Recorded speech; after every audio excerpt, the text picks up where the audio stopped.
Chapter 5 Life Process. How do we tell the difference between that is alive and what is not alive? If we see a dog running, a cow chewing cud, or a man shouting loudly on the street, we know that these are living beings. But if the dog or the cow or the man were asleep, we would still think that they were alive, but how did we know that? We see them breathing and we know that they are alive. We about What about plants? How do we know that they are alive? We see them green, some of us will say. But what about plants that leaves plants that have leaves of color other than green? They grow over time, so we know that they are alive. Some will say, in other words, we tend to think of some sort of movement, either growth related or not as common evidence for being alive, but a plant that is not visibly growing is still alive, and some animals can breathe without visible movement. So, using visible movement as the defining characteristics of life is not enough. Movement over very small scales will be invisible to the naked eye. Movement of molecules, for example, is this invisible molecular movement necessary for life? If we ask this question to professional biologists, they will say yes. In fact, viruses do not show any molecular movement in them until they infect some cell, and that is partly why there is controversy about whether they are truly alive or not. Why are molecular movement is movements needed for life? We have seen in earlier classes that living organisms are well organized structures. They can have tissue have cells have smaller component in them, and so on. Because of the effects of environment, this organized order nature of living structure is very likely to keep breaking down over time.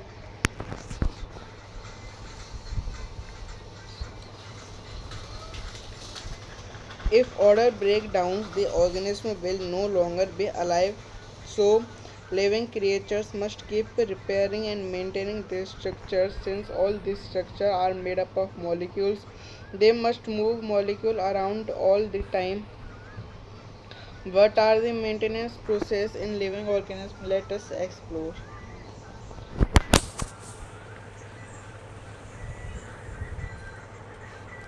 हम जैव सजीव तथा अजैव निर्जीव में कैसे अंतर स्पष्ट करते हैं? यदि हम कुत्ते को दौड़ते हुए देखते हैं या गाय को जुगाली करते हुए अथवा गली में एक इंसान को जोर से चीखते हुए देखते हैं, तो हम समझ जाते हैं कि यह सजीव है।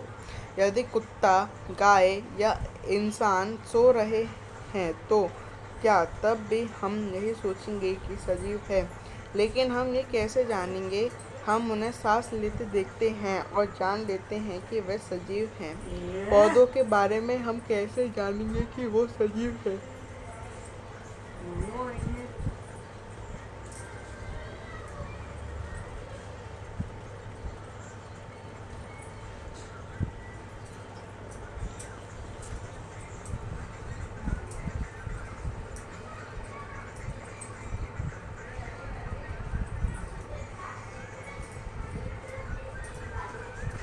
हमसे कुछ कहेंगे कि वे हरे दिखते हैं, लेकिन उन पौधों के बारे में क्या कहेंगे जिनकी पत्तियां हरी न होकर अन्य रंग की होती हैं?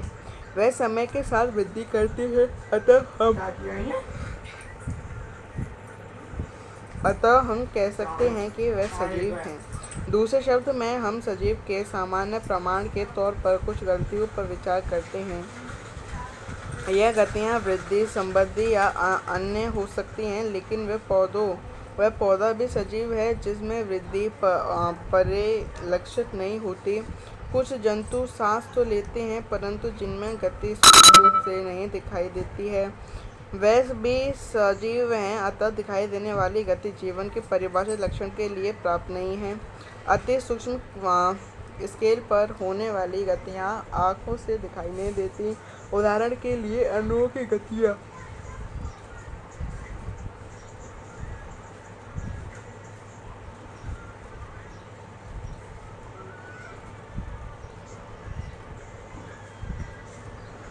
क्या यह अदृश्य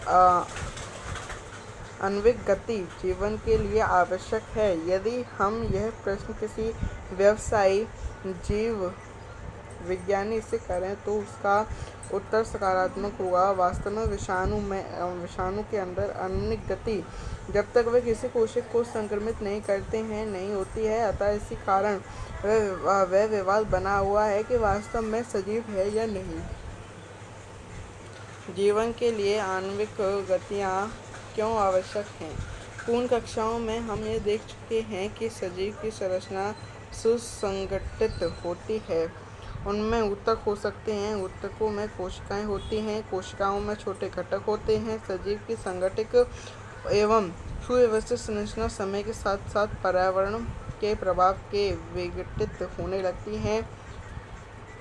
यदि यह टूटती है तो जीव और अधिक समय तक जीवित नहीं रह पाएंगे। अतः जीवों के शरीर में को मरम्मत तथा अनुरक्षण की आवश्यकता होती है, क्योंकि यह सभी संरचनाएं अणुओं से बनी होती हैं। अतः उन्हें अणुओं को लगातार गतिशील बनाए रखना चाहिए। सजीवों में अनुरक्षण प्रक्रम कौन से हैं? आइए खोजते हैं। What our life process? जैव प्रक्रम क्या है? अब देखिए, हम अगर बात करें तो लाइफ प्रोसेस एक जीवन की प्रक्रिया है जिसमें मेन होती है हमारी सांस लेना, हमारा एक्सक्रिएशन, हमारा इनहेलेशन, ये सब। अब इसके बाद आते हैं ऑटोट्रॉफिक और हीटोट्रॉफिक। अब ह्यूमन किस कैटेगरी में आते हैं, ऑटोट्रॉफिक या हीटोट्रॉफिक? अब जैसा कि हम जानते हैं कि हम ह्यूमन्स हैं तो हम हीटोट्रॉफिक में आते हैं। ऑटोट्रॉफिक क्या होते हैं? ऑटोट्रॉफिक अगर हम बात करें तो ऑटोट्रॉफिक वो होते हैं जो अपना खाना खुद बनाते हैं और खाते हैं। और हीटोट्रॉफिक वो होते हैं जो बना हुआ खाना, मतलब रॉ मटेरियल प्राप्त करते हैं। जैसे कि पौधे अपना खाना स्वयं बनाते हैं और ह्यूमन उन्हीं से रॉ मटेरियल लेता है। जैसे दाल हुई, सब्जी हुई या गेहूँ हुए, ये सब रॉ मटेरियल हम प्लांट से ही लेते हैं। अब the maintenance function of living organism must go on even when they are not doing anything particular, even when we are just sitting in class, even if we are just asleep, this maintenance job has to go on. The process which together perform this maintenance job are life processes.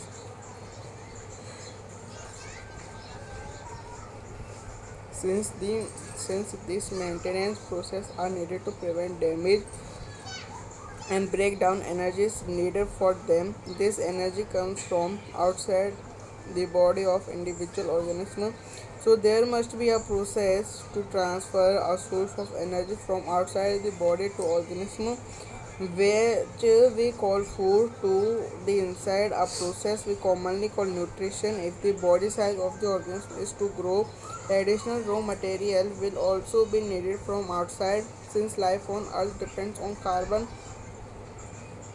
based molecule, most of these food sources are also carbon based. Depending on the complexity of this carbon sources, different organisms can then use different kinds of nutrition nutritional processes.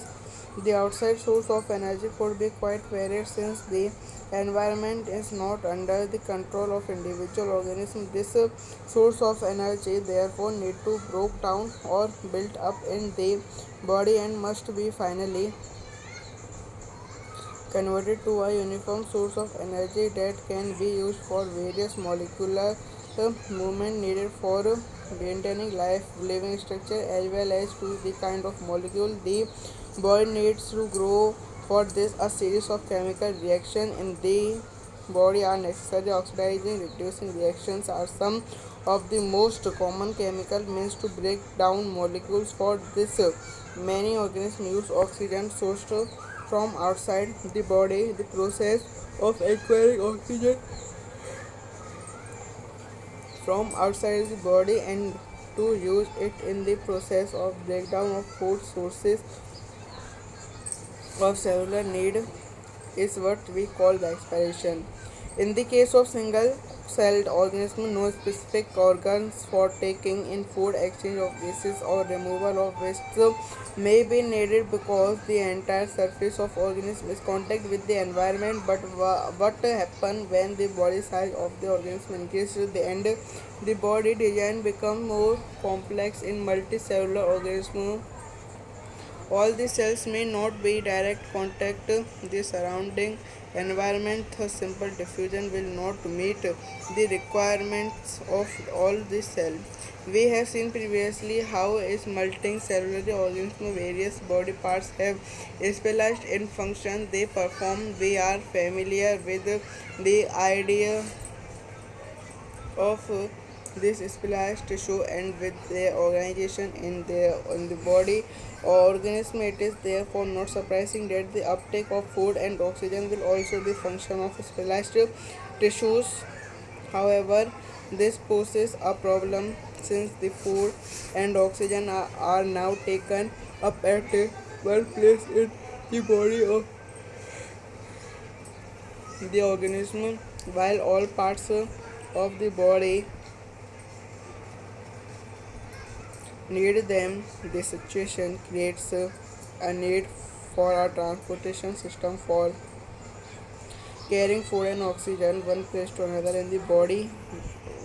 When when chemical reaction, the carbon source on the oxygen for energy generation, they create byproducts that are not useless for the cells of body but could even harmful. This waste by products are therefore needed to be removed from the body and discarded outside by a process called excretion. Again, if the basic rule for body design in multicellular organisms are followed, specialized tissue for excretion will be developed, which means that our transportation system will need to transport waste away from cells to this excretory tissue. Let us consider these various processes so essential to maintain life by one.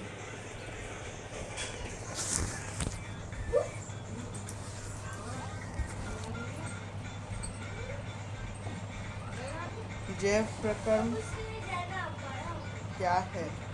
जीव का अनुरक्षण कार्य निरंतर होना चाहिए। यह उस समय भी चलता रहता है जब वह कोई विशेष कार्य नहीं करते।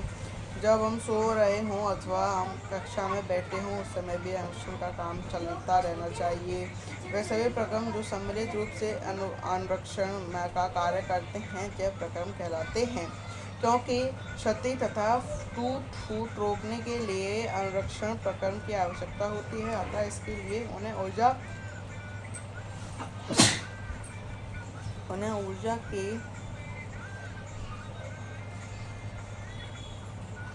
ऊर्जा एकल जीव के शरीर से बाहर आती है, इसलिए ऊर्जा के स्रोत को बाहर जाने से जीव के शरीर में स्थानांतरण के लिए भी प्रक्रम होना चाहिए।